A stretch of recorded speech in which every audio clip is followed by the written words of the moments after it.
J'ai évoqué la dernière fois la notion de PNB pour un banquier, le produit net bancaire. On a pu voir ensemble euh, quel, euh, quel était aujourd'hui l'item principal pour un banquier à développer. Eh bien, plutôt les produits à commission que les marges d'intermédiation qui sont plutôt réduites et qui font que, et on le sait tous, le crédit est plus un produit d'appel aujourd'hui qu'autre chose pour notre ami banquier.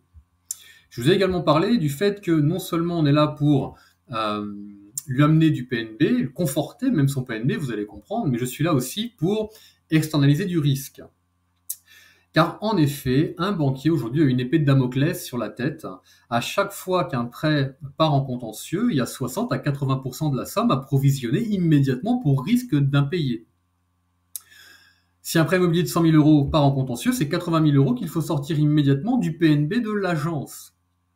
Et donc forcément, c'est un vrai problème, ce qui explique que ces ratios de solvabilité qui s'imposent à la banque, aujourd'hui, j'ai des solutions à apporter pour externaliser certains encours de crédit considérés à risque et soigner ces statistiques. À notre ami directeur d'agence, qui est souvent ma porte d'entrée dans une agence bancaire, qui, dans son quotidien, est un gestionnaire de risque, finalement. Donc du risque en moins et du PNB en plus. Et donc ces ratios de solvabilité-là qui s'imposent à lui sont issus de réglementations internationales, et ce sont donc les fameux accords de Bâle, Bâle 2, Bâle 3. Pour bien comprendre en quelques mots ce que cela implique, refaisons un peu d'histoire. Dans les années 80, la France, pas que la France, mais on connaît du coup deux grandes périodes de crise économique, les fameux chocs pétroliers, le premier et le second.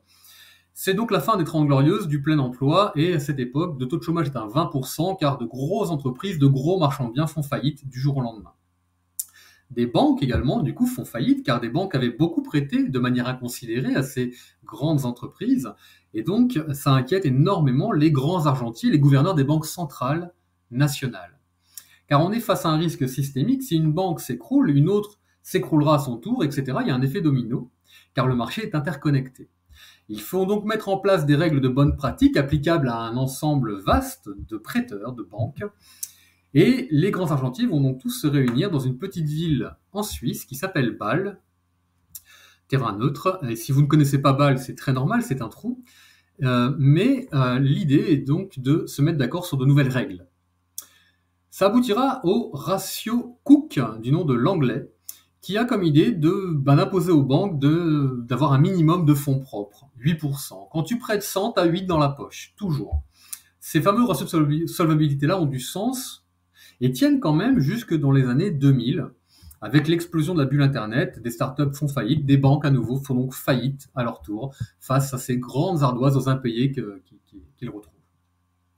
Bâle 2, le retour, on va perfectionner les premiers accords de Bâle, on va perfectionner le ratio Cook, et c'est l'Australien qui donnera son nom du coup au fameux ratio McDonough, qui explique que c'est pas con de se dire que quand tu prêtes 100, tu as 8 de côté, mais ce pourcentage de fonds propres, on n'a pas pensé à le pondérer en fonction de la personne à qui on prête. Et c'est pourtant essentiel, car prêter de l'argent à une société comme Total, ou prêter de l'argent à une société qui s'appelle Eurotunnel, c'est pas le même risque au final. Et peut-être que 8% pour Total, ça suffirait, mais qu'il faudrait peut-être pondérer un peu plus selon la personne à qui on prête quand on sent qu'il y a du risque d'impayé plus important, plus prégnant.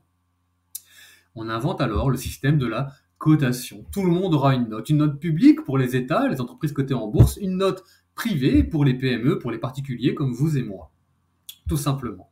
Et c'est le banquier qui au quotidien gère notre note. Et puis arrive 2008, les subprimes, et à nouveau il faut réagir, et donc il y a BAL 3, et BAL 3 pour schématiser, on a simplement amélioré la cotation, on a segmenté un petit peu plus les notes, et plutôt que d'avoir du A, B et C, on peut avoir maintenant du triple A+, triple A, triple A-, double A+, double A, double A-, A+, etc. jusqu'à C, puis au-delà de C, on prête plus, évidemment. Eh bien, c'est tout simplement ça, ce qui explique parfois qu'un client peut avoir peut-être de très bons ratios d'endettement et de reste à vivre, mais voir son crédit refusé pour un historique à la banque lié à sa cotation interne, tout simplement. Tout simplement. Et donc aujourd'hui, eh bien, permettre à un banquier d'externaliser certains encours de crédit à risque d'impayé, c'est lui soigner ses ratios de solvabilité et lui renvoyer des clients sains économiquement et commercialisables pour des produits à commission du bon PNB, tout simplement. Et voilà objectivement ce que je voulais vous raconter sur ce qu'on apporte à un banquier quand on est un racker.